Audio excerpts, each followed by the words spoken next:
Today on the Bowser Journal is a day of firsts for our babies. We're going to deworm them and also trim their hooves. And they're going to try to eat my shirt.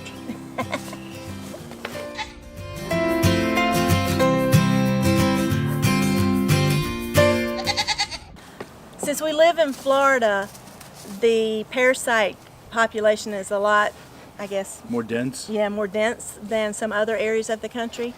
So because of that, and because that's the #1 killer of goats from what we've read about, we decided to go with a more traditional route. So we talked with our veterinarian and we're using Safeguard dewormer for goats today. And it'll be the first time that they get dewormed. And then they'll get dewormed again in about 2 months.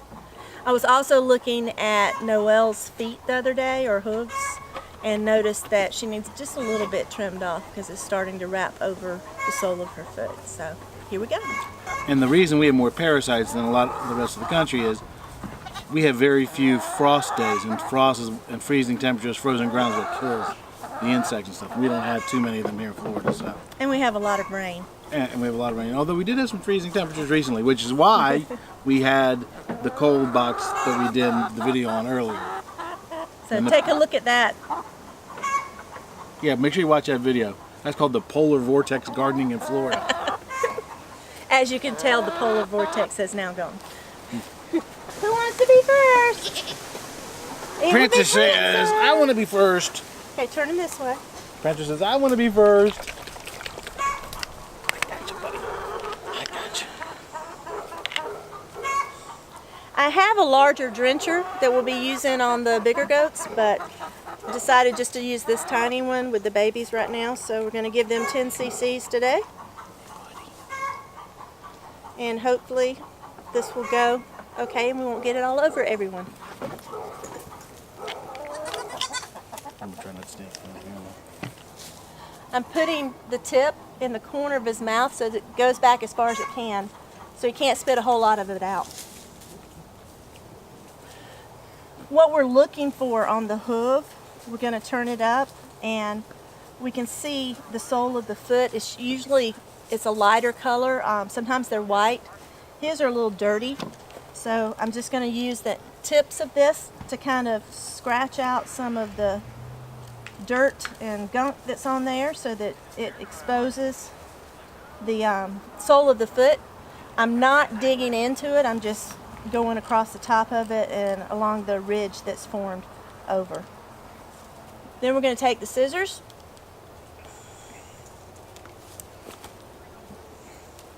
and anything that's above the sole of the foot, we're going to cut the edge off so it's a nice clean edge.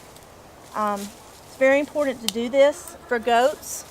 So when you're done, you want this nice clean white edge that's on the side.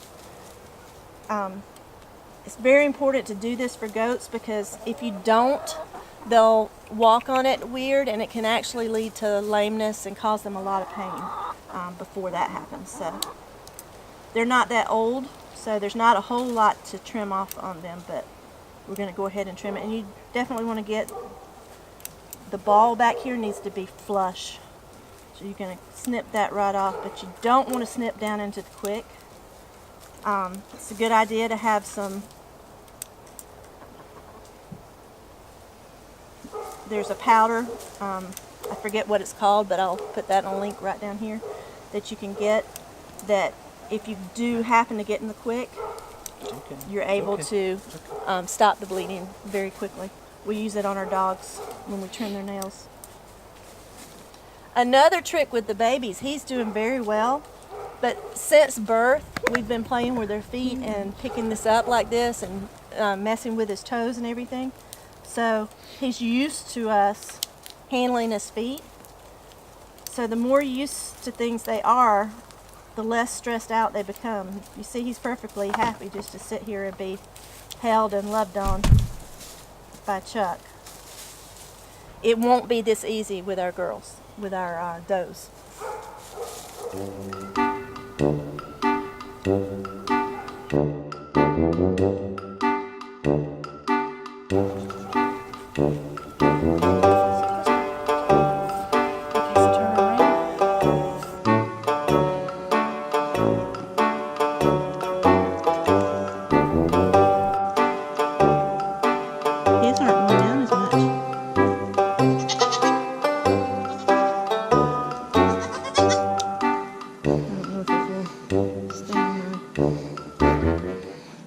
Well, Daisy didn't wait. She went ahead and hopped up here, so we hooked her in real quick, and we're going to take advantage of it, even though we weren't quite ready to film yet.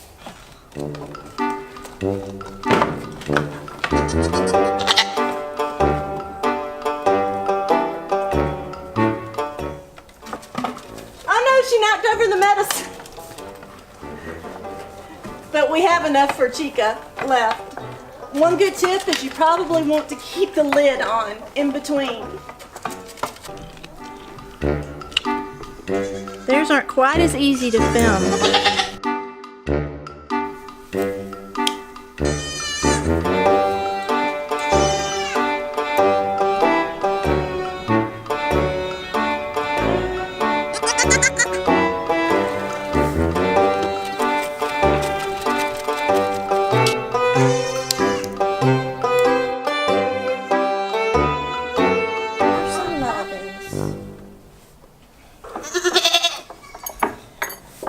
As you can see, it's not very hard to trim their hooves and to give them their medicine. It just takes a lot of patience and a lot of loving, and a lot of treats help. So, you know, we learned to do this by watching YouTube videos similar to this one, and we're thankful that they were out there. I also read a great book called Holistic Goat Care, and I'll post the link to that in the description below. It goes through everything, so it's a real good resource to have if you're new to goats like we are. So we'll be doing this again in a couple of months. Until next time, go and live your story. Well, it looks like you got a supervisor. Am I doing it right?